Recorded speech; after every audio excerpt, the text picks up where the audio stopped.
ang protesta ng mga mamamayan mula sa unang distrito ng Batangas para tutulan ang patuloy na pagtaas ng presyo ng gasolina na nagpapahirap sa lahat ng sektor, hindi lamang sa lalawigan ng Batangas at hanggang sa lahat ng mga mamamayan ng Pilipinas ay apektado po ng pagtaas ng petrolyo. Sino-sino po yung mga nandito, sir?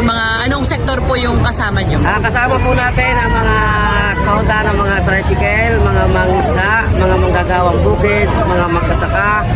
At marami pa po tayong hinihintay ngayon na mga kasama natin. On the way na po sila dahil sadya pong napakatindi ng epekto. Sir, gaano po kahirap yung pinagdaraanan po ninyo ngayon? Sa tunay na buhay po mga babayan, napakahirap po ng sitwasyon ngayon, lalo pa ng mga sektor ng mga magagawang bukid. Yung amin pong kinikita hindi na makasapat sa mga pang-araw-araw namin binibili.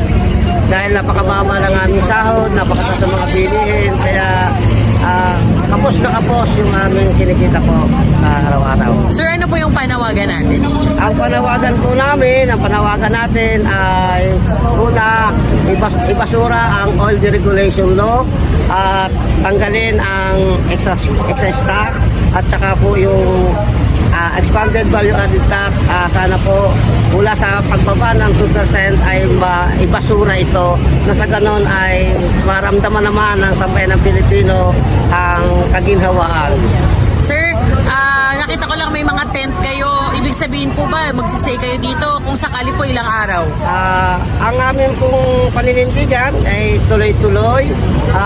Papalaki po ng papalaki ang bilang kung kinakailangan po ang mga mamamayan ng unang distrito at buong lalawigan ay aming imbitahan, hakutin dito ay magsisika po kami. Kaya po nananawagan kami sa lahat po ng mga mamamayan na ipanawagan din natin na suportahan ninyo ang labang ito at dahil ito ay laban ng sampayanan. Hindi po namin kaya ito, kaya laban po natin lahat ito. Ito po ang dagdag pahirap sa sambayan ng Pilipino. Sir, kayo po ba ay kontento po ba kayo na babagalan kayo sa aksyon ng gobyerno?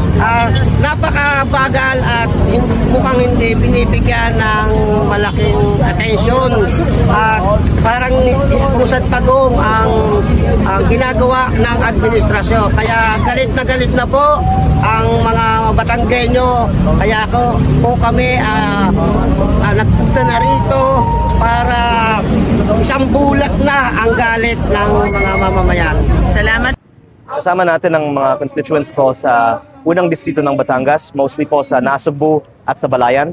At ang ating panawagan ay ibaba ang presyo ng langis sa pamamagitan ng pagbaba ng buwis at ng iba pang mga inefficiencies sa merkado ng langis sa Pilipinas.